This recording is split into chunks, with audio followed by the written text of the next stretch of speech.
We are looking at the exact distribution of the sample proportion. We have seen one example already, example problem, and we're going to have a look at a second example problem now, which is different from the other one. There's heaps of different questions that you could be asked, but I thought maybe if you just got exposed to a couple of different examples, it might be helpful. So you can see here that I'm actually going to grab it from the textbook, exercise 17B, question 13, if you want to go to it yourself. But here it is on the screen. So an exam consists of 16 multiple choice questions, each with 4 possible answers.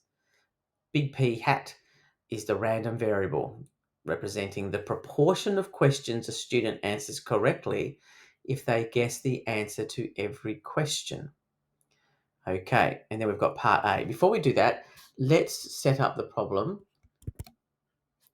So what is our population parameter, our population proportion? Well, if they are going to guess every single question and there are 4 possible answers for each question, multiple choice, then that means each question has a 1 in 4 chance of being correct, which is 0.25. Okay, so that means that over the whole population, you'd expect they would get 0.25 of the questions, total questions correct. So the population parameter is 0.25. The sample we've got is 16, and so n is equal to 16. So that's our setup. P equals a quarter, n is equal to 16. Let's have a look at question 1, or part A, I should say. Find correct to 4 decimal places the probability that P hat, big P hat, because it's the random variable, is greater than or equal to 5/16. That's what we need to do. Just writing that down so that we can see it. Alrighty, so as per the previous example, I think it is a good idea to sort of partially write out that sample distribution table. So we've got X, which would go from 0 to 16. We've got little p hat, which is each of the individual sample proportions or sample statistics. And then we've got the probability that big P hat is equal to little p hat, like so. The random variable is equal to a specific value. And we're not going to fill in the entire table. We're going to fill in the one that we do know. And we know that we're looking for everything from 5/16 onwards as the sample proportion. So we're going to put 5/16 here. And we're interested in this lot here. And what does that mean about X? X is going to be 5. Okay, so we know that the sample proportion, the bottom number is the total number in the sample size, which is 16, and the top number 5 is the number matching our desirable or outcomes or attributes. In which case this is getting an answer correct. Now remember, there are 4 ways of getting an answer, A, B, C, or D maybe if it's multiple choice, but we are treating this like a binary situation where you either get it right or you get it wrong. Okay, and we don't need to work this out, so that's why I'm not putting anything in there, because that would be the probability that big P hat equals 5/16. But what I don't want to do, of course, is work out 5/16, 6/16, 7/16, 8/16, and so on. I could do that and add them all up, and that would give me my answer. But of course, we want to just work a little bit smarter than that. So we want to go the probability of big P hat being greater than or equal to 5/16 is given by, and here's the thing you just need to remember, that we work it out for these 2 rows. So we use the X to fill out this row here, and that will also give us the corresponding distribution table for the bottom 2 rows. Okay, so what that means effectively is that I am going to just simply find out the probability of X being greater than or equal to 5. Okay, so big X being greater than or equal to little x. In this case, little x is 5 or 6 or 7 or 8 and so on. So in order to solve that, I'm going to go to my calculator. And I'm going to go to menu. We're probably used to this now. 5 for probability, 5 for distributions. Binomial PDF or CDF, this is a range. So we're going to go to CDF, which is B. And we're going to fill in the information from our table here. So not from our table, from the start, really. We've got n equals 16, P equals 0.25. And so we fill those in, 16. 0.25. The lower boundary, it's greater than or equal to 5. So the lower bound is 5. If it was greater than 5, it would be 6. And then the upper bound is all the way to the end, which is 16. So I do that, and I get 0.3698. Okay, I'm going to write that down. I'm going to write that down, and then I'm going to flick over, which equals 0.3698. So you can see I've got that in there with a bit of a gap in between, because what I would like to write down as well, again, just so your teacher can see what you're doing. If you get things wrong, binomial CDF, and I can just copy it from the calculator, 16.25, 5, and 16. That's how I solved it. And we can check our answers if you like. 0.3698. Hooray!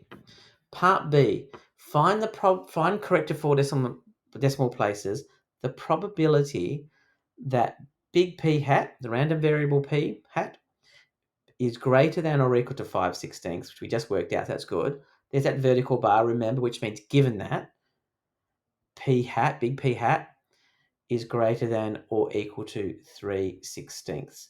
All of these are capital letter P hats here. They're not little p's. It's kind of a bit hard to see on the screen. Okay, so that's what we need to do. We've got a conditional probability here. So I'll flick over to the sketch and we'll figure this one out.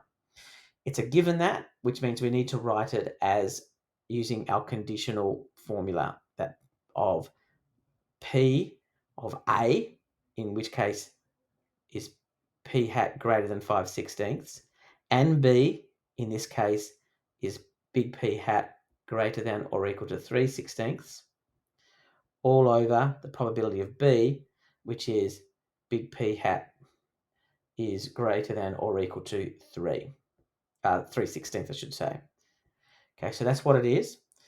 Now, that top one there, I'm just going to write it on slide 16, then erase it because I'll need that space later. But if you think about the top there, if I'm looking at the probability of P hat being greater than or equal to 3/16, I'll be looking at every single probability from here onwards, where that is 3/16. So from the sample proportion of 3/16 onwards.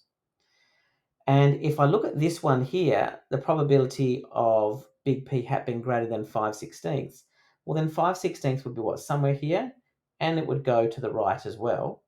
So that would be 5/16, all the way to 16/16, if you like, for both of them. So you don't have to have an arrow, you can just put an endpoint. So if you look at these two lines here, and again, if you're a visual learner, then drawing these lines out might help you a lot. We need to, like that intersect there, that and, means that we need to look at what's in common to both. And if we look at this overlap here, only this bit is overlapped. In fact, all of the greater than or equal to 5/16 is overlapped. So we can rewrite this as the probability of big P hat greater than, I should have greater than or equal to there, greater than or equal to 5/16 on the top, with the probability of big P hat greater than or equal to 3/16. By the way, feel free to write PR for probability if all of these P's are starting to be confusing. So I hope that makes sense, that that and that is just as, would be exactly encapsulated with just looking at P hat greater than 5/16. Well, the good news is we've already worked out what the probability of P hat greater than 5/16. We did that in the last problem. So we just need to work out the denominator here, P hat greater than or equal to 3/16, and we're good to go. So if I go back to my calculator, rather than going through the menu system, I'll just use my up arrow to get that text back, and use my arrow key to go back and change it from 5 to 3. and that gives me 0.8029. So I'm just going to write that down, and then you'll see it for yourself. So that's equal to 0.8029. Tab back, all over 0.3698. That's from up here. And now I will work out what that is as a single decimal. So back to my calculator, working with exacts as often as I can. So I'm going to use my up arrow to find that value, and then divide it by up arrow, up arrow, up arrow, press enter. That value is equal to, oh, I sort of went the wrong way then, so I won't redo the video. I'll just quickly redo it again. It actually should be this one divided by this one. I messed that up. This one divided by that one, and that gives you 0.4606 to 4 decimal places. 0.4606, like so. So I got that round the wrong way. I'll quickly fix that up. And there we have our answer, 0.4606. Now I'll try and squeeze the last bit into this little section here if I can. So part C is find the mean and standard deviation of the sample proportion of correct answers that will be achieved if a student guesses every answer. So in order to work out the mean and standard deviation of the sample proportion, then what we would effectively do is we would multiply everything from 0 over 16 to 16 over 16 by the probability of that sample proportion. That's how we work out the expected value, or the mean. But if you remember from the previous video, we do have a shortcut, and that is that the mean of the sample proportion is in fact the same as the population proportion, which is 0.25.